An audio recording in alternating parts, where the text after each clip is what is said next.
केवट ने पहले अपने पितरों को पार किया। पद पखारी जलपान करी आप सहित परिवार, पितर पार करी प्रभु ही पुनि मुदित गयो लय पार। उतरी ठाण भय, उतरी ठाण भय। अब जिस बात के लिए हम आपको यहां तक लाए उसको समझिए। उतरी ठाण भय सुर शरीरेता, उतरी ठाण भय सुर शरीरेता, उतरी ठाण भय सुर शरीरेता, उतरी ठाण भय, उतरी ठाण भय, उतरी ठाण भय सुर शरीरेता। सिय राम गुह, सिय राम गुह लखन समेता, सिय राम गुह लखन समेता, सिय राम।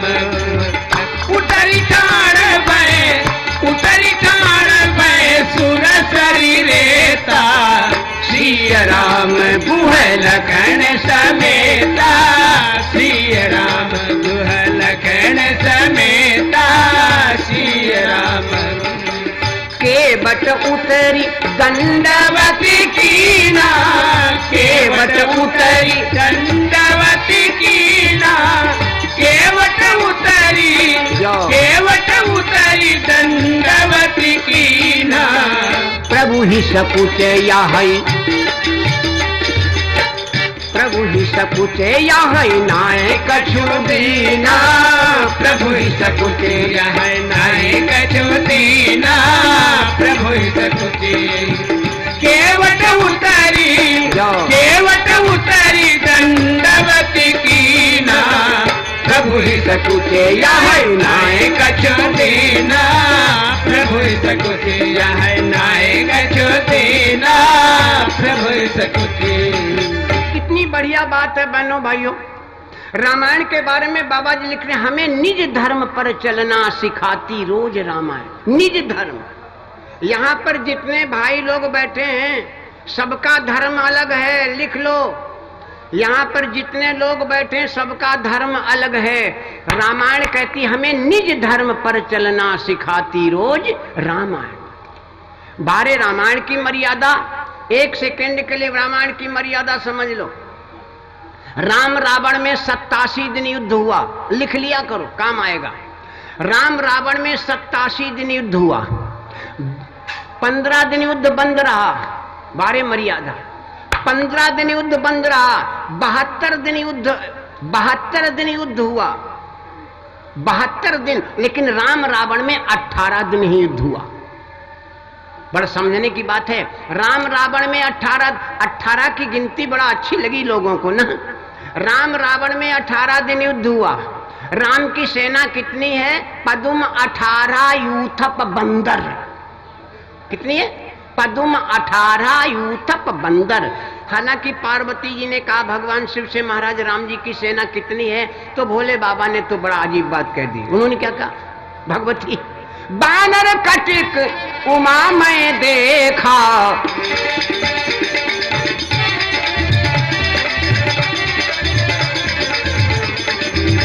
बानर कटिक उमा मैं देखा, सो मूरख जो करन चाह लेखा, सो मूरख जो करन चाह लेखा, सो मूरख जो करन चाह लेखा। बानर कटक, बानर कटक उमा मैं देखा, सो मूरख जो करन चाह लेखा, सो मूरख जो करन चाह लेखा। भगवान शिव ने तो भगवती से कह दिया, देवी मैंने देखा है बानर कटक उमा मैं देखा, सो मूर्ख जो करन चाह लेखा। लेकिन हम मूर्खताई कर रहे हैं जो आपको बता रहे हैं। राम जी की सेना कितनी है? पदुम 18, ध्यान दें, पदुम 18 यूथप बंदर। राम रावण में युद्ध हुआ 18 दिन। 18 की गिनती के बारे में थोड़ा बता दें। राम रावण में युद्ध हुआ 18 दिन। राम की सेना है पदुम 18 यूथप बंदर। महाभारत में युद्ध हुआ 18 दिन। महाभारत में सेना है 18 अक्षौहिणी। ठीक है। हमारे वेद व्यास ने पुराण लिखे हैं 18। हैं?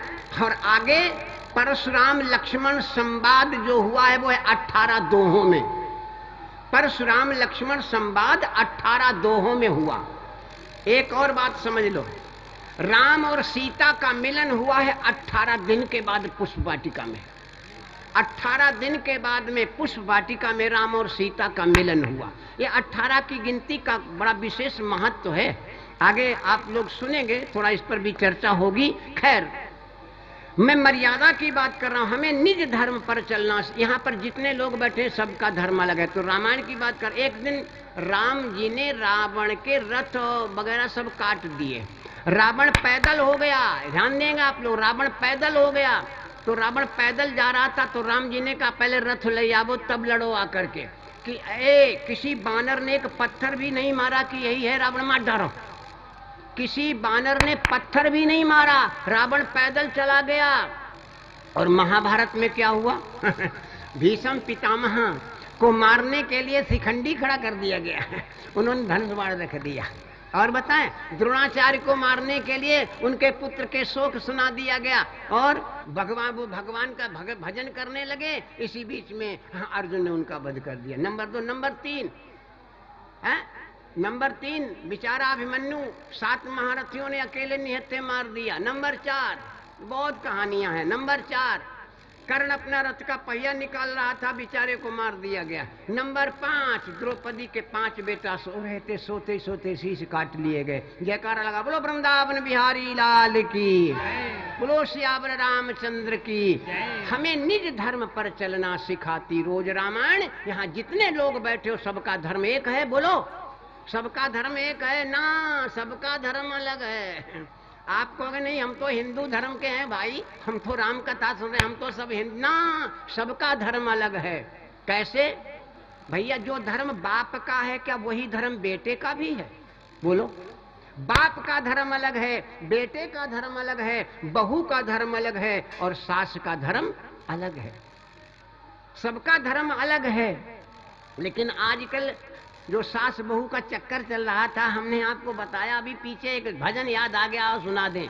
आज के जमाने में शासन पर करई, शासन पर करई शासन बहुरिया, शासन पर करई शासन बहुरिया, शासन पर करई शासन बहुरिया, शासन पर करे शासन बहुरिया, शासन पर करे शासन बहुरिया, शासन पर करे शासन बहुरिया।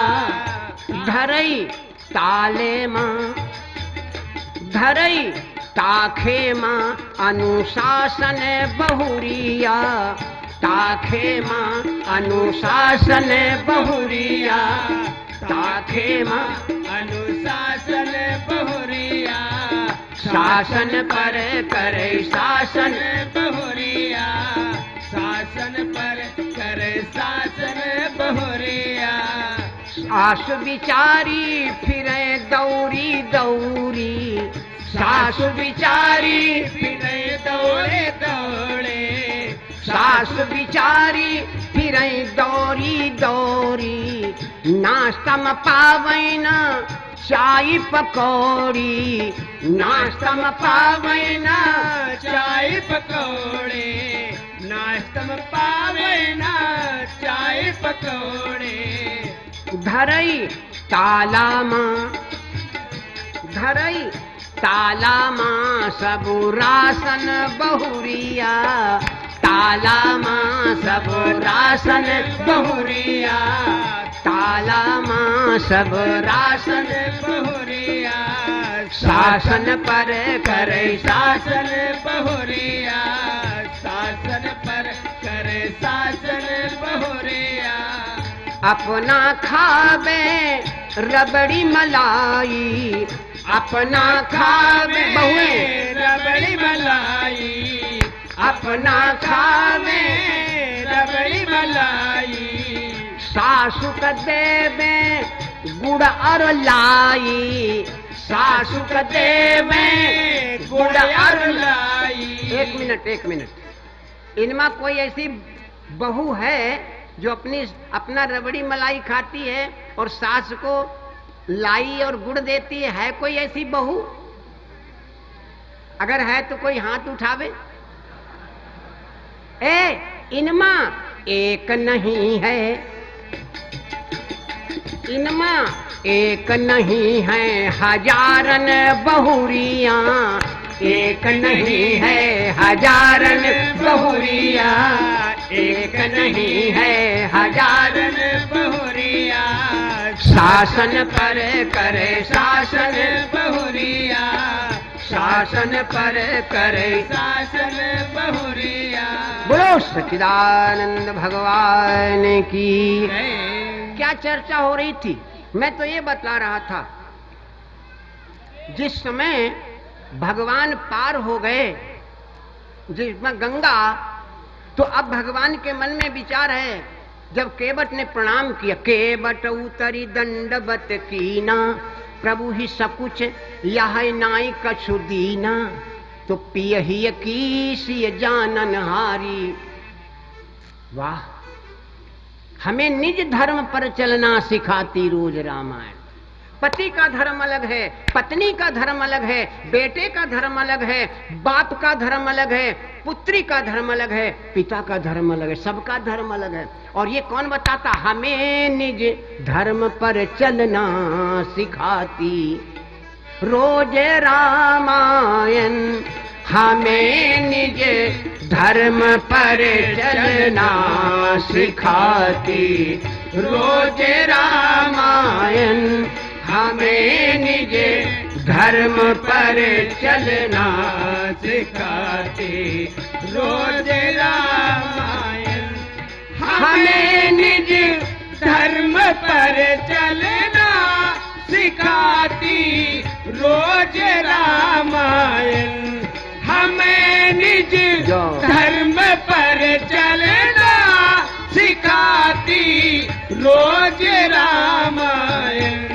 सदा शुभ आचरण करना सिखाती रोज रामायण, सदा शुभ आचरण करना सिखाती रोज रामायण, हमें निज धर्म पर चलना सिखाती रोज रामायण।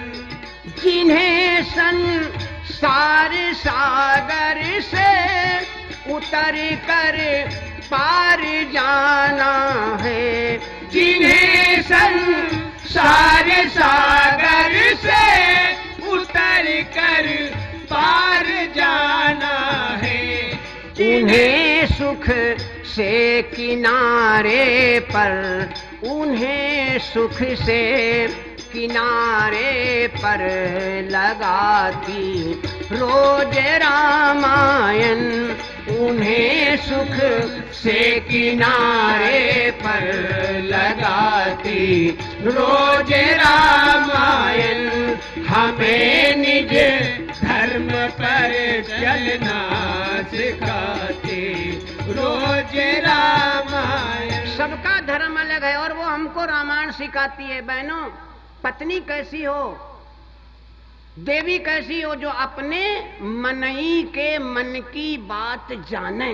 हम नहीं कह रहे, मानस कह रही, उसी चौपाई को बोला पियहिय कीसी है।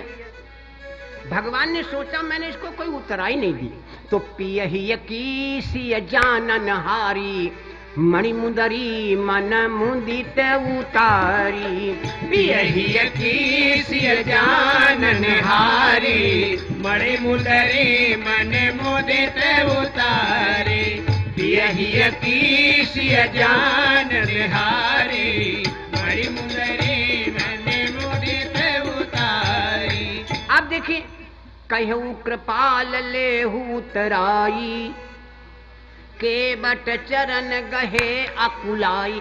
भाई वो है जो अपने भाई के मन की बात जाने, वारे मानस राम अनुज मन की गति जानी। अब बताइए, पियहिय कीसिय जानन हारी। भगवान ने वो समुद्रिका को केवट को दिया।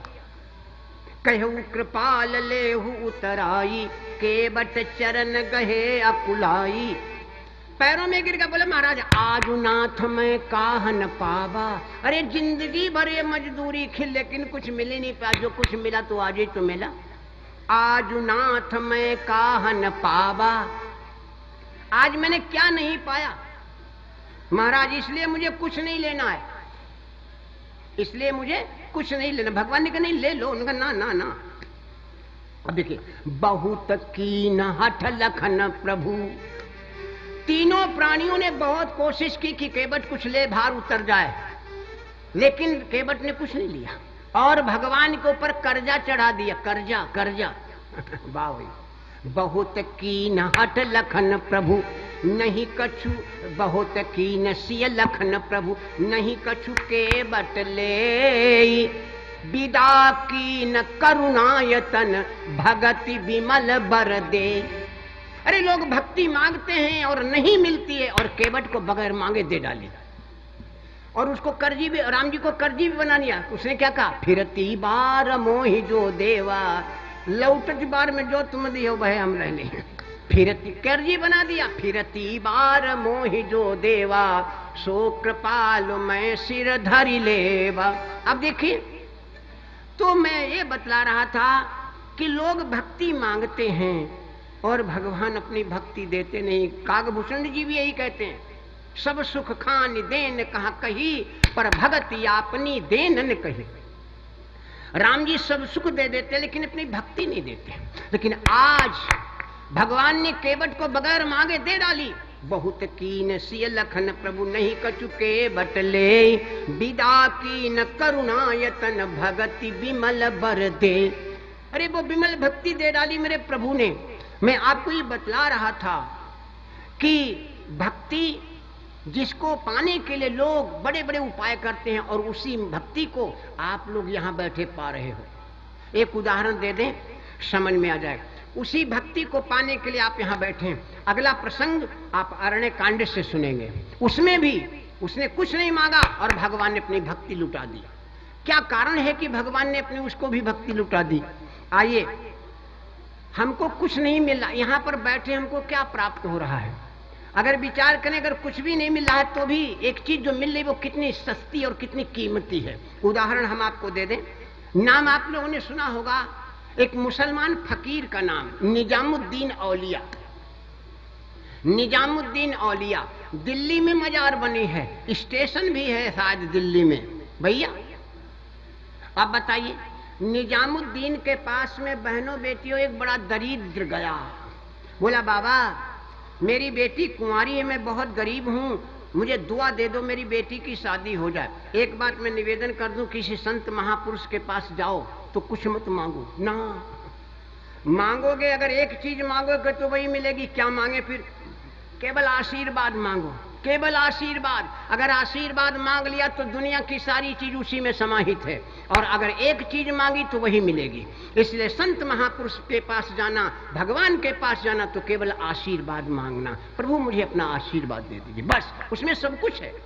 संसार की सारी चीजें उसी में हैं, लेकिन कुछ नहीं, केवल आशीर्वाद मांगना। उस गरीब ने कहा बाबा मुझे आशीर्वाद दे दो, मेरी बेटी का विवाह हो जाए। निजामुद्दीन ने कहा कल आना। गया बेचारा, दूसरे दिन लौट के आया, बाबा मैं आ गया। बाबा बोले कल आना। भैया और कल कभी आई है? कल कभी आई? बोलो, किसी को कल आई हो तो बताओ। पूछो भैया क्या हाल है तो कहते कल ही नहीं परत। जब कल है नहीं तो पढ़े कहां से? बोलो भाई, जब कल है नहीं तो पढ़े, जब है ही नहीं तो कहां से पढ़े? इसलिए कल कभी ना आई ना आएगी, है ही नहीं तो आए कहां? कल कल करते सातों ही दिन बीत गए। आया वो दरिद्र, बोला बाबा मैं आ गया। क्या किया निजामुद्दीन ने? अपनी टूटी हुई खड़ाऊं लकड़ी की उठाई और उसकी झोली में डाल दी और कह लो इनको बेच के अपनी बेटी की शादी कर लेना। बेचारा वो गरीब कपड़े में लपेट करके लेकर के चल पड़ा। थोड़ी दूर जब पहुंचा, 1-1.5 किलोमीटर की दूरी रहेगी, उधर से एक बादशाह आ रहा था। बादशाह का नाम था अमीर खुसरू। इतिहास में पढ़ा होगा, अमीर खुसरू 1.5 किलोमीटर की दूरी पर है। तो तो अमीर खुसरो को कुछ सुगंध आई। ए भाइयों, जब हम अच्छे काम करते हैं तो सुगंध फैलती है, जब गंदे काम करते हैं तो दुर्गंध। 4 प्रकार के लोग होते हैं दुनिया में, कुछ 3 प्रकार के बताते हैं, कुछ 2 प्रकार के बताते हैं। हम चारों प्रकार के बता दें, तीनियों प्रकार के बता दें, 2 भी प्रकार के बता दें, आप उनमें कौन हो अपना अनुमान लगाओ। 4 प्रकार के लोग, नंबर 1 वो हैं जो अपनी वहां की बनाते हैं, ध्यान देंगे आप लोग। नंबर 1 के वो लोग हैं जो अपनी वहां की बनाते हैं। नंबर 2 वो लोग हैं जो अपनी यहां की भी बनाते हैं और वहां की भी बनाते हैं। नंबर 3 के वो लोग हैं जो केवल हीने की बनाने के चक्कर में पड़े, यहीं के बनाने के चक्कर में पड़े। और नंबर 4 के वो लोग हैं ना यहां की बनाए ना वहां की बनाए और पिए नाली में घुसमुड़े पड़े। कोई बुरा मत मानना मेरे भाई, वो निकल गई बात तो कोई बात नहीं। तो अब बताइए नंबर 4 के और नंबर 2 के प्राणी। नंबर दो वो होते हैं जो मर गए लेकिन अमर हुई गए। और नंबर दो में नंबर 1 वो व्यक्ति है जो मर गए लेकिन अमर हो गए, और नंबर 2 के वो व्यक्ति हैं जो जीवित हैं लेकिन मर गए। जीवित हैं लेकिन मर गए। आप कहोगे भाई उल्टा बोलते हैं आप, मरे हुए को अमर बना रहे हो, जीवित को मार रहे हो, क्यों? अरे जो परमार्थ के लिए मर गया वो मर करके भी अमर हो गया, और जो अपने लिए जिया वो जीते जी मर गया। दधीच कभी मरेंगे? जिनकी तपस्थली पर आप लोग कथा सुन रहे हो इस नैमिष धाम में, क्या दधीच कभी मरेंगे? न कभी मरे न कभी मरेंगे। चारों युगों में ध्यान दें, सतयुग में उनकी हड्डियों से वज्र बना जिससे वृत्तासुर मारा गया। त्रेता में उनकी हड्डियों से बने धनुष कारमुख से रावण मारा गया। द्वापर में उनकी हड्डियों के बने धनुष गांडीव से अर्जुन ने युद्ध किया महाभारत में। द्वापर हो गया, अब कलयुग आ गया। कलयुग कितने दिन होते हैं भैया? साल में कितने दिन होते हैं? 365। 365 में 350 अलग कर दो, 15 दिन दधीच के नाम से निकाल दिए गए। चारों तरफ 84 कोस दधीच महाराज के जयकारे बोले जाते। 15 दिन दधीच महाराज के नाम से निकाल दिए गए। कलयुग में भी 15 दिन दधीच के नाम से निकाल दीजिए गए। तो बोलो, परमार्थी कभी नहीं मरता, युगों युगों तक